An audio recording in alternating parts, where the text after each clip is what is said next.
আত্মসমালোচনা। মোহাম্মদ হাবিবুর রহমান। মানুষের প্রতিটি কর্মকাণ্ডে ভালো ও মন্দের প্রভাব বিদ্যমান থাকে। জীবনের পথে চলতে গিয়ে ভুল ত্রুটি হওয়াটাই স্বাভাবিক, কিন্তু সেই ভুল স্বীকার করা এবং তা সংশোধনের মানসিকতা গড়ে তোলার নামই হল আত্মসমালোচনা। আত্মসমালোচনা মানুষের চরিত্র গঠনের অন্যতম প্রধান মাধ্যম। আত্মসমালোচনা বলতে নিজের সমালোচনা করা, নিজের সম্পাদিত ভালোমন্দ কাজগুলো বাছাই করে নিজের সাথে আলোচনা করা এবং নিজেকে বিবেকের কাঠগড়ায় দাঁড় করানোকে বোঝায়। অন্যভাবে বলা যায়, আত্মসমালোচনা হল স্বীয় আত্মার হিসাব গ্রহণ করা বা নিজ আত্মার হিসাব বিবরণী নিজের কাছে উপস্থাপন করা। নিজের দোষত্রুটি নিজের সামনে প্রকাশ করার মাধ্যমে মানুষ স্বীয় ভুল ত্রুটি জানতে পারে। ফলে তার হৃদয় ভালো কাজের দিকে আকৃষ্ট হয় এবং মন্দ কাজ থেকে দূরে থাকতে পারে। আত্মসমালোচনা নিজেকে শুধরে নেওয়া ও বদলে দেওয়ার শ্রেষ্ঠ উপায়। দুই চোখ দিয়ে মানুষ অন্যকে এবং অন্যের দোষত্রুটি দেখতে পায়, কিন্তু অন্তরের চোখে নিজের আয়নায় নিজেকে দেখতে পায়।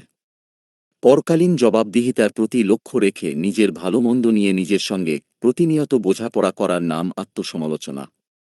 নিজেকে নিয়ে সমালোচনার এই চর্চা পাপে নিমজ্জিত হওয়া থেকে বিরত রাখে, চরম পদস্খলন থেকে রক্ষা করে। তাই আত্মিক পরিশুদ্ধতায় আত্মসমালোচনা খুবই গুরুত্বপূর্ণ। আত্মসমালোচনা হল নিজের সমালোচনা, অর্থাৎ নিজের ইহকালীন বা পরকালীন জীবনের ভালোমন্দ বিভিন্ন বিষয় নিয়ে সংশোধনমূলক আলোচনা, পর্যালোচনা, চিন্তাভাবনা করাই আত্মসমালোচনা। আত্মজিজ্ঞাসার মাধ্যমে নিজের ত্রুটি বিচ্যুতিগুলো চিহ্নিত করে তা সংশোধনের মাধ্যমে প্রতিনিয়ত নিজেকে উন্নত থেকে উন্নততর স্তরে নিয়ে যাওয়ার যে প্রক্রিয়া, তার নামই হল আত্মসমালোচনা। অন্যের মন্দ সমালোচনা নিকৃষ্ট কাজ ও শিষ্টাচার বিরোধী। আবার যার দোষ বর্ণনা করা হচ্ছে, প্রকৃতপক্ষে যদি সেই দোষ তার মধ্যে না থাকে, তাহলে সেটা অপবাদ হিসেবে গণ্য হবে। অথচ অপবাদ গীবতের চেয়েও নিকৃষ্ট ও ঘৃণিত।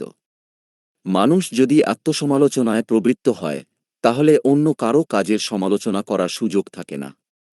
আত্মসমালোচনার আরেকটি ইতিবাচক দিক হল ভবিষ্যৎ পথচলায় তা টর্চলাইটের কাজ করে। পথ চলতে টর্চের আলো যেমন পথিককে সঠিক পথের দিক নির্দেশ করে, আত্মসমালোচনাও একই ভুল দ্বিতীয়বার করা থেকে মানুষকে বিরত থাকতে সহায়তা করে। তাই বলা হয়, সমালোচনা করার প্রথম ও প্রধান এবং উত্তম উপায় হল আত্মসমালোচনা করা। আমরা মাঝে মধ্যে নিজেদের অবস্থানকে ভুলে যাই। নিজ সত্তার প্রতি নিয়ন্ত্রণ থাকে না। জীবন সংগ্রামে পথ চলতে গিয়ে ভুল করে বসি, কিন্তু আশ্চর্যজনক হলেও সত্যি যে নিজের ভুল নিজের চোখে দেখতে পাই না। অনেক সময় অপরাধ করেও দোষ স্বীকার করি না। নিজের ভুলের জন্য ও অপরাধের জন্য নানা অজুহাত সামনে নিয়ে আসি এবং অন্যকে দোষারোপ করি। নিজেকে নির্দোষ প্রমাণের জন্য মিথ্যার আশ্রয় গ্রহণ করে থাকি। এসব ক্ষেত্রে নিজেকে শোধরানোর উত্তম পন্থাই হল আত্মসমালোচনা। আত্মসমালোচনার উপকারিতা: ১. নিজেকে চেনা। নিজের দোষত্রুটি, অন্যায়, মিথ্যা নিজের সামনে প্রকাশ করার মাধ্যমে স্বীয় ভুল ত্রুটি সম্পর্কে জানতে পারা যায়। আত্মসমালোচনার মাধ্যমে নিজেকে চিনতে পারা যায়। আত্মসমালোচনার মাধ্যমে আমাদের বিবেক ও মন ভালো কাজের প্রতি আকৃষ্ট হয় এবং মন্দ কাজ থেকে দূরে থাকে। এক্ষেত্রে বিবেক বিচারকের ভূমিকায় আসীন হয়। ২. আত্মবিশ্বাস।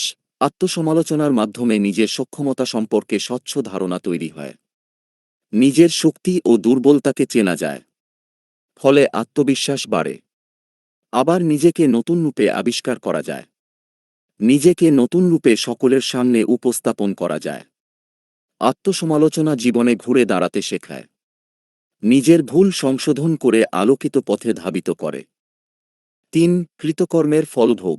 আত্মসমালোচনা জীবনের লক্ষ্যকে সবসময় সজীব ও পরিপাটি করে রাখে। এর মাধ্যমে আমরা অনুভব করতে পারি, আমাদেরকে এই পৃথিবীর বুকে অকারণে সৃষ্টি করা হয়নি। পার্থিব জীবন শুধু খাওয়া দাওয়া, হাসি ঠাট্টার নয়। আমাদের কৃতকর্মের ফলাফল আমাদেরকেই ভোগ করতে হবে। তার জন্য আমাদের সব সময় প্রস্তুত থাকতে হবে। আত্মসমালোচনা আমাদের সর্বক্ষণ তা স্মরণ করিয়ে দেয়। ৪. অধিকতর সতর্কতা। আত্মসমালোচনার মাধ্যমে আমরা অধিকতর সতর্ক হই, যার ফলে দ্বিতীয়বার একই ভুল বা কোনো অন্যায় কাজ করতে গেলে বিবেক আমাদের বাধা দেয় এবং সঠিক সিদ্ধান্তটি গ্রহণ করতে সহায়তা করে। অতীতের ত্রুটি বিশ্লেষণ করে অধিকতর সতর্ক ও সাবধানতা অবলম্বন করা যায়। এতে অহংকারবোধ কমে এবং দায়িত্ববোধ বাড়ে। 5. মস্তিষ্কের পরিশুদ্ধতা। আত্মসমালোচনার মাধ্যমে নিজের কাছে নিজেকে হিসাব দেওয়া হয়। সারাদিনের কৈফিয়ত নিজেকে নিজে দেওয়া হয়, আর তাতেই নিজের কাছে সবকিছু স্পষ্ট হয়ে যায়, যেখানে কোনো কিছু লুকানোর সুযোগ থাকে না। মানুষ নিজেকে নিজে কখনো মিথ্যা বলতে পারে না, নিজের কাছে নিজেকে গোপন করতে পারে না। এভাবে প্রতিদিনের হিসাব জমাদানের মাধ্যমে মানব মস্তিষ্ক পরিশুদ্ধ হয়ে আলোকর্ষীর পথ ধরে হাঁটতে থাকে। 6. জবাবদিহিতা। আত্মসমালোচনার মাধ্যমে মানুষ তার অধিকার, করণীয় ও দায়িত্ব কর্তব্য সম্পর্কে সচেতন হয়। নিজের কাজ মূল্যায়ন করা হয় এবং ভুল সংশোধনের পথ খুঁজে পেতে সাহায্য করে। মানব মনে জবাবদিহিতার উপলব্ধি সৃষ্টি হয়। অন্যায়, অপকর্ম ও পাপকর্ম ক্রমান্বয়ে কমতে থাকে। ফলে পরিশুদ্ধ জীবনযাপন সহজ হয়। 7. বিবেককে জাগ্রত করা। আত্মসমালোচনা করা বুদ্ধিমানের কাজ। সঙ্গে সঙ্গে তারা সতর্ক হয়ে যায় এবং তখন তাদের বিবেচনা শক্তি জাগ্রত হয়ে ওঠে। আত্মসমালোচনা আমাদের বিবেককে শানিত করে তোলে, আমাদের বিচার বুদ্ধিকে প্রখর ও প্রজ্ঞাবান করে তোলে। করণীয় কাজ কিভাবে করব, বর্জনীয় কাজ কিভাবে বর্জন করব তা আমাদের স্মরণ করিয়ে দেয়। সর্বোপরি জীবনের উচ্চতম লক্ষ্যকে স্মরণ করিয়ে দিয়ে একজন প্রকৃত মানুষ হয়ে গড়ে ওঠার কাজে সর্বদা প্রহরীর মতো দায়িত্ব পালন করে। 8. ত্রুটি বিচ্যুতি সংশোধন। আত্মসমালোচনার মাধ্যমে নিজের ত্রুটিগুলো ধরা যায়। আত্মসংশোধনের মাধ্যমে নিজেকে ভবিষ্যতে আরও উন্নত রূপে গড়ে তোলা সম্ভব হয়। ফলে পাপের কাজ থেকে মুক্তি পাওয়ার পথ আমাদের জন্য সহজ হয়ে যায়। 9. দায়িত্বশীলতা সৃষ্টি। আত্মসমালোচনা মানুষকে নিজ দায়িত্বের ব্যাপারে সচেতন করে তোলে। ফলে সে নিজের পারিবারিক ও সামাজিক কর্তব্যসমূহ পালনে বহুগুণ তৎপর হতে পারে। 10. জীবনের লক্ষ্য সম্পর্কে সুস্পষ্ট ধারণা সৃষ্টি। আত্মসমালোচনা জীবনের লক্ষ্যকে সবসময় সজীব করে রাখে। অর্থাৎ এর মাধ্যমে আমরা অনুভব করতে পারি আমাদেরকে এই পৃথিবীর বুকে অনর্থক সৃষ্টি করা হয়নি।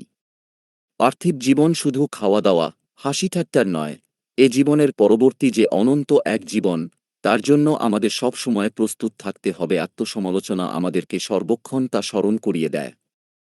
দিন শেষে আত্মজিজ্ঞাসা।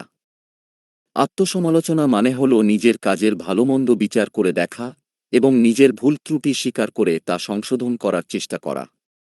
এটি নিজের কাজের হিসাব নেওয়া এবং ভবিষ্যতে আরও ভালো করার জন্য পরিকল্পনা করার একটি প্রক্রিয়া।